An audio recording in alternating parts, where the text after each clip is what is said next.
Maral əfsanəsi. Bir maral meşədən çıxıb, asta-asta çayın sahilinə gəlir və su içmək istəyir. Bu zaman o, suda buynuzlarını görüb çox fərəhlənir və öz-özünə deyir: "Buynuzlarım necə də gözəldir." Birdən gözləri ayaqlarına sataşır. "Heyf, ayaqlarım çox çirkindir. Mənim gözəlliyimə xələl gətirir." deyə təəssüflənir. Elə bu vaxt maral bir güllə səsi eşidir. O cəld meşəyə tərəf qaçır. Ovçu onu gözündən buraxmır.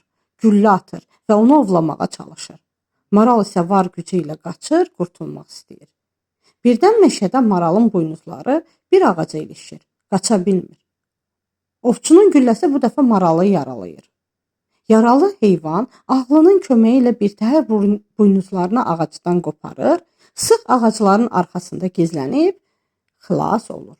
Bu dəfə maral öz-özünə deyir: "Mən necə də səhv düşünmüşəm. Çirkin sandığım ayaqlarım məni düşməndən xilas etdi. Bəyəndiyim gözəl buynuzlarım isə mənə bəla gətirdi. Anladım ki, həyat heç də görünüşdən yox, bacarıqdan asılı imiş."